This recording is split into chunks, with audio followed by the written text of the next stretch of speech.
Blood ran down my cheek, warm and metallic, dripping onto the floor. Her ring had sliced me clean. "Ungrateful brat," my mother hissed, her hand still raised, demanding more money, for my sister, as always. Then Dad's hand slammed into my chest, pinning me against the wall. My daughter's scream ripped through the air, high and terrified. It wasn't just pain I felt in that moment, it was clarity. 30 years of abuse crystallized into something sharp. And they had no idea what I'd secretly done 3 months ago. I used to believe in family, even when their cruelty felt endless.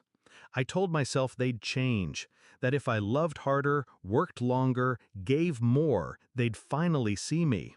But my mother always looked at me with disdain, as if my existence offended her. My father treated me like labor, not blood. And my sister, spoiled, golden, their pride. I was the sacrifice, the burden, the punching bag.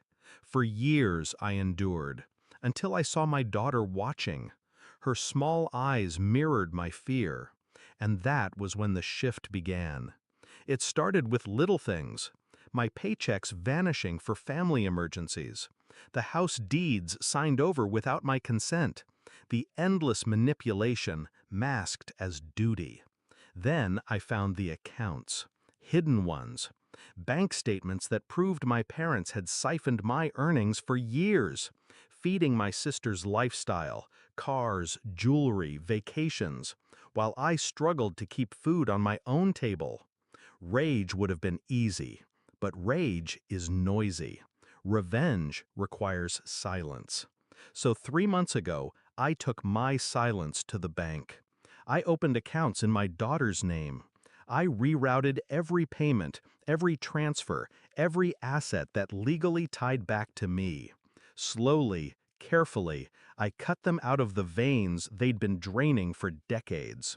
And while I did, I whispered to myself, power shifts without warning. Now, in that living room, blood dripping, my father's hand crushing me against the wall, I let them believe I was still their victim, but inside, I was already free. "Get her wallet," Mom barked at Dad. Her voice trembled with greed, not fear. Always hungry, always taking. My daughter cried harder. That sound broke something permanent in me. I pushed Dad off with a strength he didn't expect. He staggered back, surprised. I wiped the blood from my face and smiled. "You want money?" I said softly. They leaned closer, ready to pounce. "Go check your accounts." Confusion flashed first, then desperation. I watched them scramble, Mom grabbing her phone, Dad yanking his laptop open, fingers frantic against the keys. And then it happened. The silence, the freeze, the dawning horror. Every account, empty. Every card, declined. 3 months of siphoning had left them dry. Their empire of control had crumbled without them noticing. Mom's face drained of color. Dad's breathing grew heavy. My sister's name lit up Mom's phone, calling again and again, probably stranded without her endless allowance. And me?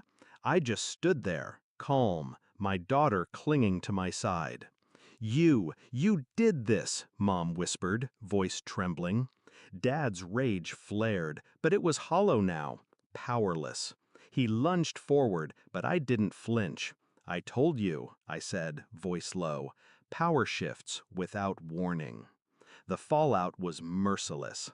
Their debts surfaced fast, their creditors circled like vultures.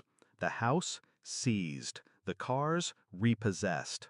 The perfect family reputation they flaunted shattered the moment whispers of fraud reached the community. I didn't need to raise a hand.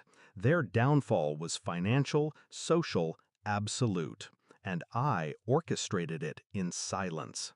The confrontation wasn't the end. It was only the opening act.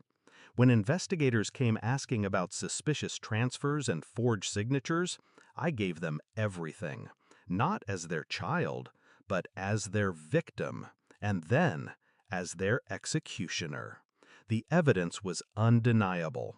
They had built their castle on theft and abuse, and I had pulled the foundation away grain by grain until it collapsed under their feet. Now, when I pass by the house, foreclosed, windows boarded, I don't feel guilt. I feel justice. My daughter laughs freely now.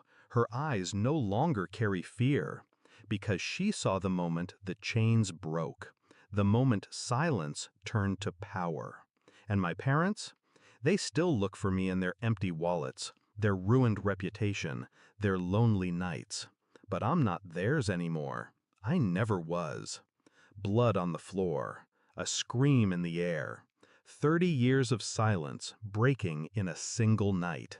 That was the last time they laid a hand on me, because power had shifted. And once it shifts, it never returns.